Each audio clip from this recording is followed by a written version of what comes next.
Hi everybody and welcome to my channel. Let's talk with Cynthia. How are we doing? Thank you. If you're a new subscriber, I say thank you. If you're a returning subscriber, I say welcome. If you're just passing by, maybe you just came across this video, stay tuned. Thank you for stopping by. And hope at the end of this video you give me a like or a subscription or whatever, or just watch, okay? Just watch.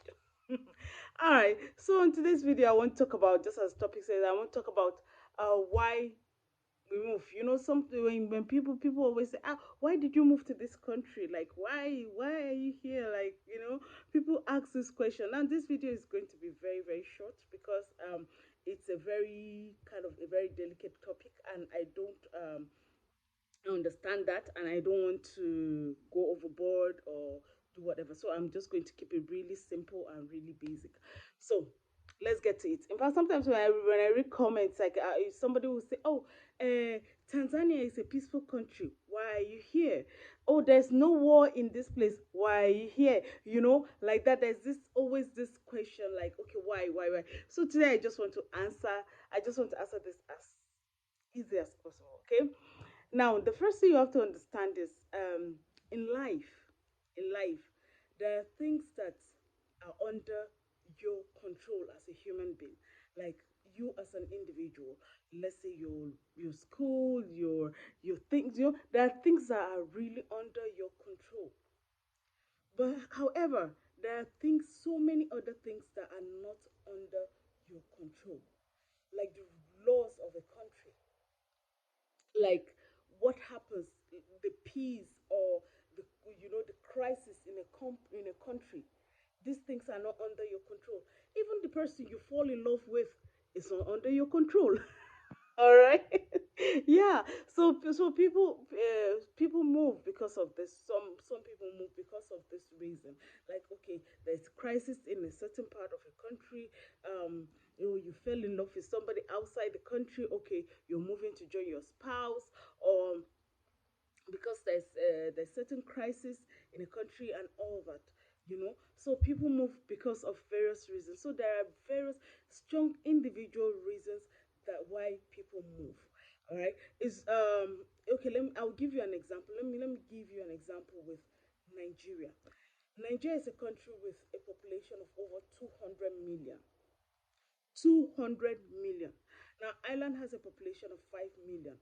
Nigeria has a population of over 200 million. There are 36 states in Nigeria, excluding the Federal Capital Territory. That's like the capital of the country. All right. Now, these 200 million people, there are 300 known languages. 300. Now, languages, I mean, languages, 300 cultures, 300 traditions, 300.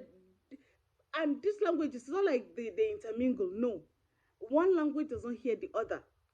Now there are three, they call them the major languages as Hausa, Igbo, Yoruba.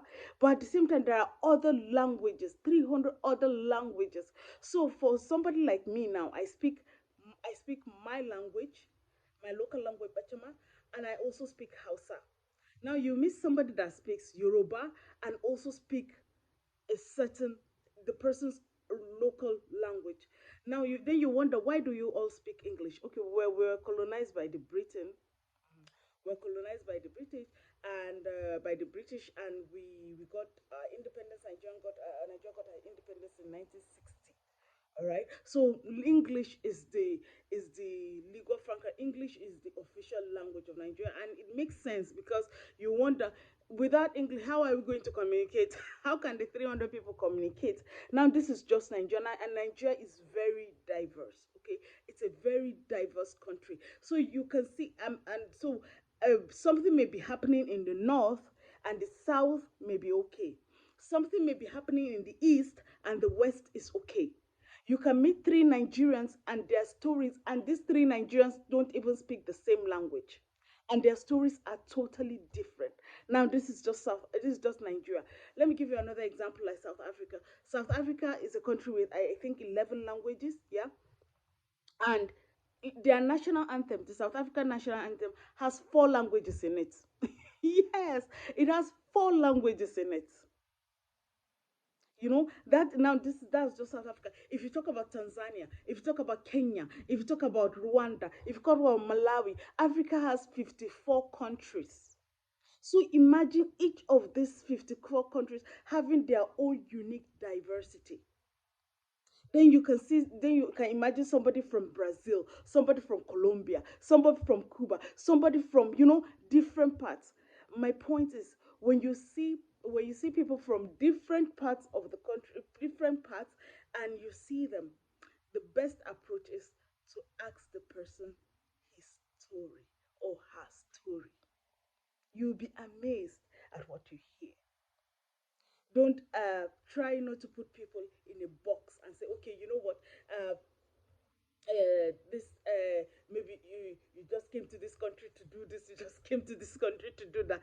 Try and listen, here. Even me, when I see when I see my fellow Nigerians, or I see people from different countries, I'm like, oh really, oh, when did you come to Ireland, oh really, what happened, so then I hear people's story too. I'll give you an example. Yesterday I met this very fine man. He's from, oh, I won't say where he's from. He's a very, oh my god, an elderly man, really really lovely Irish man. So I when you see this person, you will think he's a farmer. You will think he's a local farmer. But for me, how I approach life, I like to hear from the horse's mouth. Okay, I would like to hear from. So I just asked. I was like, "Oh, so what do you do? Like in your younger years?" And he told me, he said he was a builder, and we started having a chat. And lo and behold, this man went on to say, "Oh, his 23-year-old granddaughter is already a PhD holder. His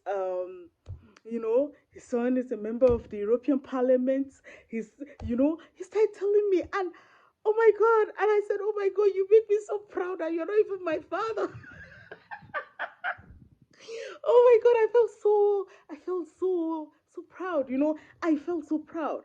Now, had it been I didn't have the confidence to approach him and the courage to just ask this question, I might have gone with the assumption that, oh, he's a farmer somewhere. I would have missed the opportunity to hear all these beautiful things. And he started telling me some construction facts, facts, some things I should look out for. He started telling me some very interesting things.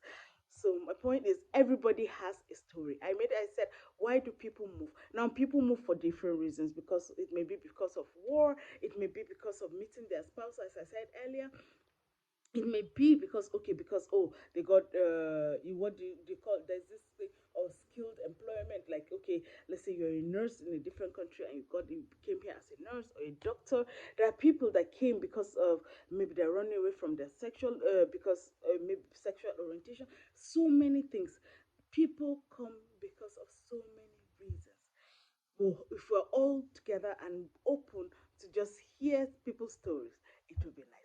For me, you may wonder, okay, then you, why did you come? You. I made mention, I said, you never know who you fall in love with. That's something you don't control. For me personally, I moved to Ireland to join my husband.